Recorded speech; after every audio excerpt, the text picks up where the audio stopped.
What's good, YouTube? Sam Crow here, aka Scoop, back with Season 2, Week 1 of the National Showdown League. As you can see, I'm facing Nolan. I think his name's Nolan, and he has a rain team. He's coach of the Milton Miltanks, I believe.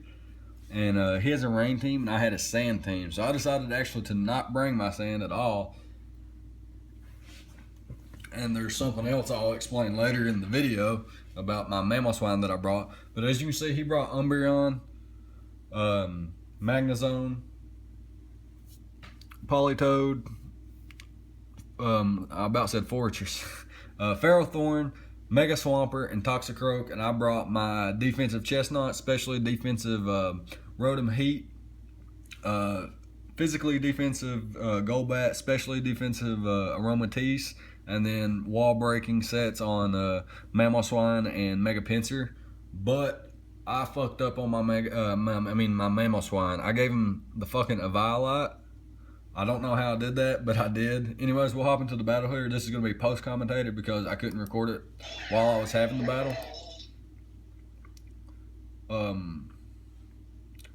Actually, I'm going to leave the music on because I don't have any music playing in the background. Oops. There we go.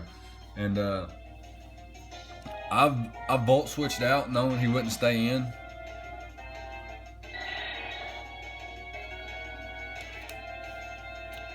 And now I'm going to try to, I was going to go for the Toxic there, which would have been my best play, but I thought he would switch out.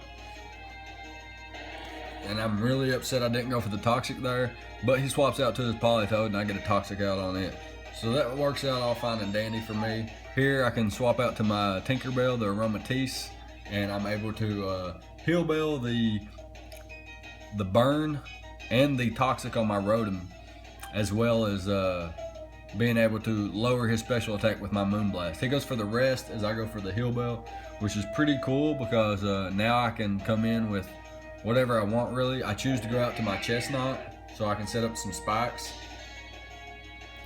I should have maybe went for the Leech Seed as well, but I went for the Toxic Spikes instead, which works out for me because I get 2 layers up. And he goes for the knockoff, predicting me to switch out to my Golbat, which works out for me. But I know I can take any one hit, even a Gunk Shot base 120 attack from this powerful Toxicroak here. And I'm able to kind of Toxic stall him. I mean, not Toxic stall him, but Leech Seed stall with the Spiky Shield. And then switch into my Golbat. So now he's getting really worn down, and I've got 3 layer spikes up, and I know he's going for the knockoff here, so I swap back out to my Chestnut. And the Leech Seed in combination with the Life Orb is able to knock him out. Really good for me so far. I have a dedicated switch into Magnezone, which is my especially defensive Rotom Heat. I can just come in and go for the Volt Switch. He swaps out to his Polytoad, which is really interesting. He might have thought I was going to go for a Fire type attack, which makes sense. He swaps out, goes for the Encore again. I'm going for the Synthesis. Couldn't understand why I wasn't getting the half my HP back, but of course the rain nullifies how much HP you get back.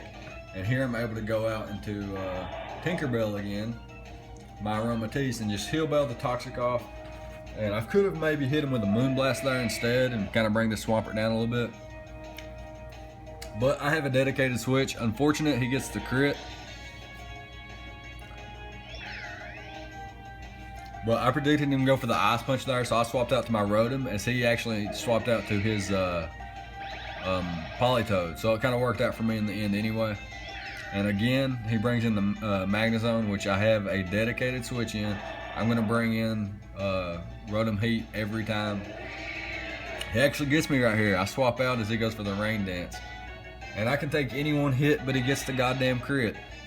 So I was thinking I was going to shoot him for a 6-0 to get my differential high, but he's able to knock me out with the crit. And here I'm just able to Toxic it and then sack off my Aromatisse as he's got 2 Steel types. So it's not going to be doing much. And here, if I was Ice Shard, that might have taken him out. But like I said, I mean, if I was Life Orb, I might have been able to take him out. But I was actually a Violite, and it didn't work out for me in the end. And now we're facing off here with a 3-3. I kind of play poorly here, but I can afford to play poorly as like I have the Pokemon that I need to win, whereas he has to make a lot of switches and a lot of correct predictions. Sorry about that. And he's able to set up rocks, but I can go right into my Golbat, roost up, and then defog. Get rid of these rocks every time they come in. And defog, like I was saying, he gets leftovers and lead seed recovery here. And I should have went for the toxic there, but I kind of made the right play because I predicted him to swap out. But I go for the overheat instead of the volt switch. I predicted maybe he would stay in and go for the rocks again or something. Here's another play again where I thought he would swap out, and I let my Mega Pinscher take major damage, and that could come into play later in the match. And he's just getting me all these, what I think are 50-50. He's winning all of them. Unfortunate for me, good for him. And my spikes are gone, so that's actually horrendous for me. Good for him, I guess. We're actually on turn 48 here.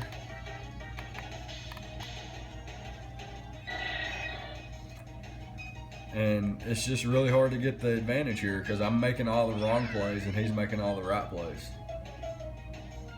As you can see, I'm trying to catch the Ferrothorn or the Mamoswine on the switch in. Now I'm trying to force him to have to go for the Moonlight. And now as soon as I go for Toxic, you know he's going to swap out.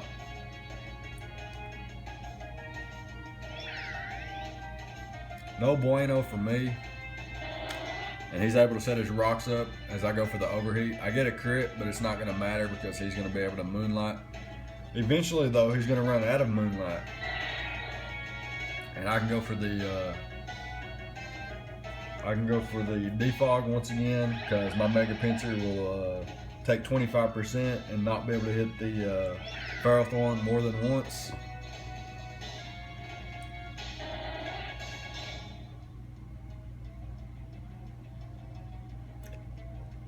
I went for the Thunderbolt there, thinking maybe I could get a paralyzation on it, but no bueno again. He's just making the right plays here, and I'm making the wrong plays. He goes for the Thunder, trying to catch me off guard. But like I said, I had a dedicated switch in for that Pokemon the entire game. And this is also my dedicated switch in for Umbreon. He brought pretty much the 6 Pokemon I thought he would bring. As you can see, I prepped really well for him, but they were just so hard to kill. But I finally got the Toxic off, and now he reveals Heal Bell. So I'm just like, fuck my life. And now I'm just thinking, you know, maybe I can use more Toxic Spikes than he uses Heal Bell.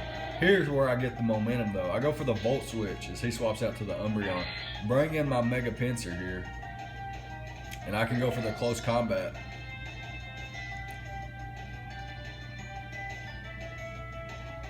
Does over half to Ferrothorn. And he's going to swap out to his Magnezone. He's going to get hit with another close combat. It's going to drop the Magnezone. He's going to bring the Ferrothorn back in. And he gets crit, but the crit didn't matter.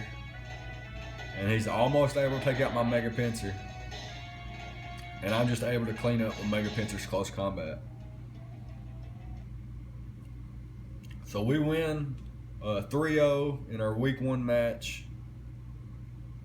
against the Milton Miltanks. So we start off season 2 better than we ended season 1. We get a 3-0 win opposed to a 1-0 loss, or a 3-0 loss from Nolan here. Nolan, I believe is his name, coach of the Milton Miltanks, as I said previously. Mega Pinscher ends up getting 3 kills. Mamoswine got 0. Chestnut got 0. Or Chestnut, I guess, got one passive kill with the lead seed. That's pretty cool. Not much to say, I guess. I'm drawing a blank here. Blackmont Rye Cougars move on to 1-0. We face Justin next week, coach of the Awada Centrets. So we have the opportunity to get revenge on the team that knocked us out of playoffs last season. So yeah, if you like the video, leave a like, comment, subscribe, all that good stuff, and we'll see you for week 2. Thank you for watching.